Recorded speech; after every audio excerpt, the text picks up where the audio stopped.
Hi everyone, well, hasn't January been a year? It just feels like it's gone on forever and ever.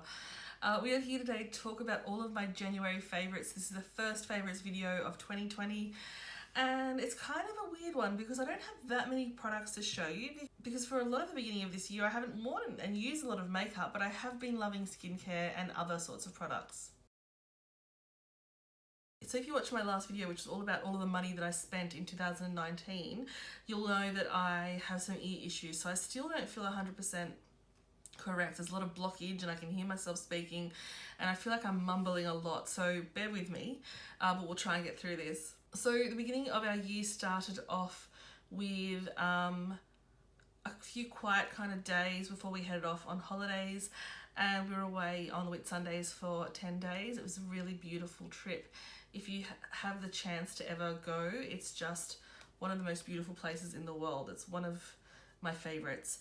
But while I was there, makeup really wasn't a large part of my daily routine. But what was really very, very important while I was away was sunscreen. And so I relied on this guy for my face mostly. So this is the Hydro Boost Water Gel Lotion from Neutrogena.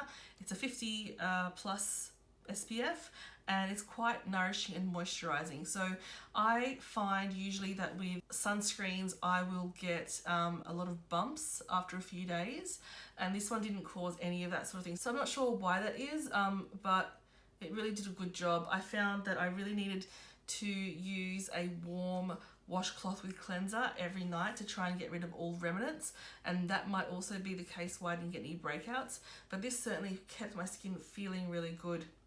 It was really interesting when I came back to Sydney and started wearing makeup again that I'm kind of not used to the way I look anymore. Like, it was such a short amount of time that I wasn't wearing it, but I kind of got used to just seeing myself barefaced, and I think I'm pretty happy with my skin apart from my under eyes, which are dark.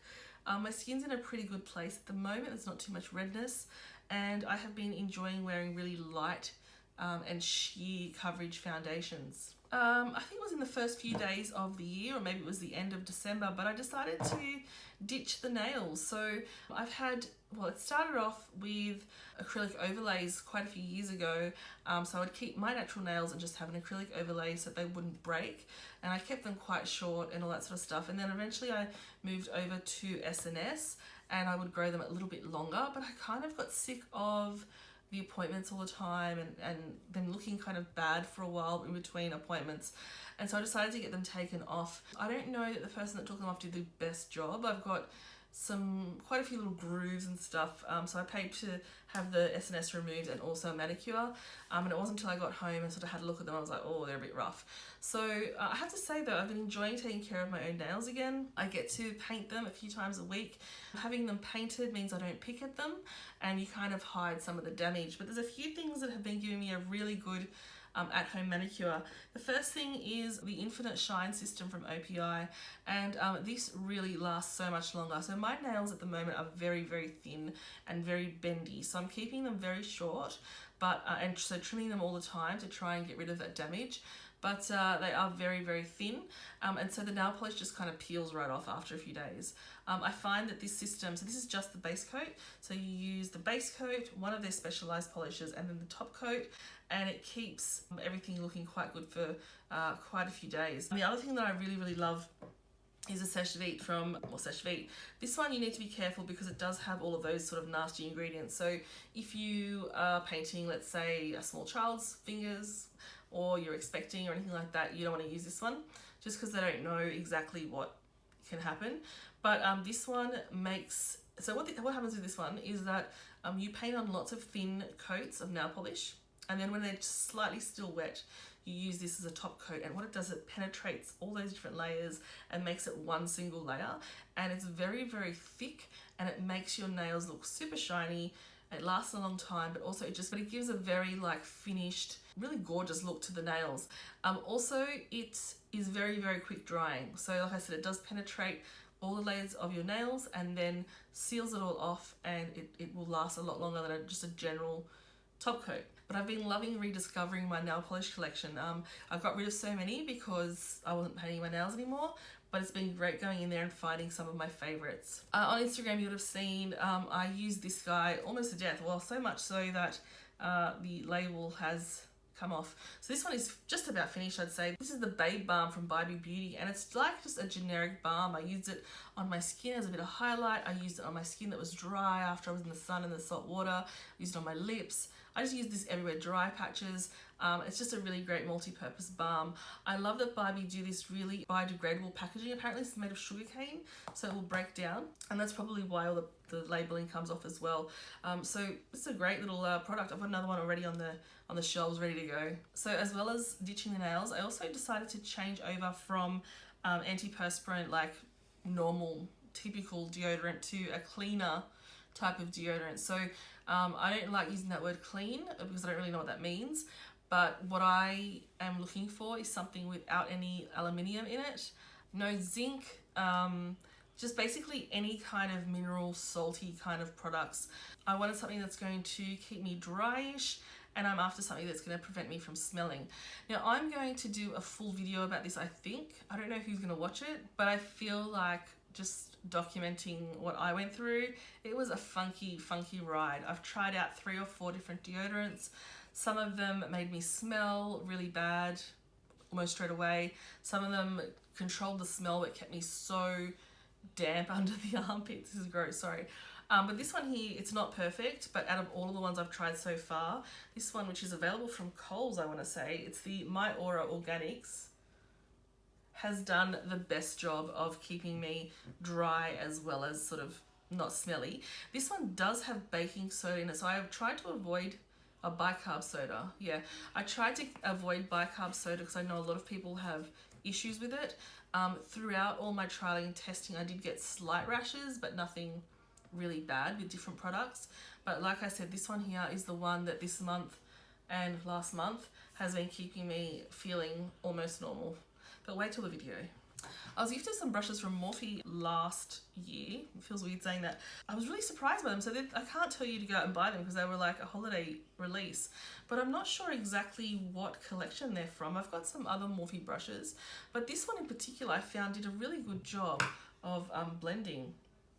I like the handles, although I have to say when I'm using them, the texture's a little strange. But yeah, I found this one really nice. And I also really like the cheek brush. Really soft artificial bristles, and they've done us a really good job of doing the very minimal makeup I've been doing lately. But yeah, I've really been impressed by these actually. I have wanted to try the Emma Hardy cleansing balm for the longest time. I still haven't had the chance to. The reason why is because Moringa is my favourite scent. I love everything Moringa, particularly in the Body Shop, but also because it's just got such a good reputation. But I am trying this one, the Moringa Light Cleansing Gel, and I love it. I've been using it non-stop. So it's this airless pump, and then it's a kind of, it's not an oil, it's kind of halfway oil, halfway gel. It doesn't feel like a hair gel, it feels more, I don't know how to explain it.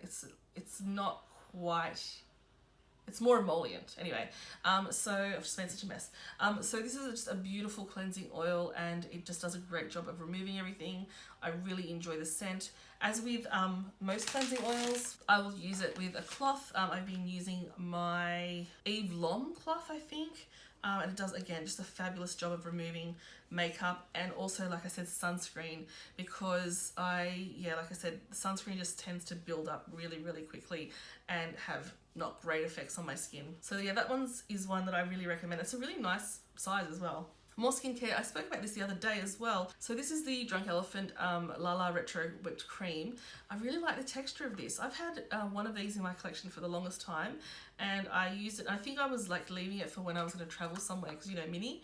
And I ended up using it, and it just it's the most perfect base for makeup. I find that makeup looks so good on top of it. Even though it's got a very light texture, it's actually quite a rich product.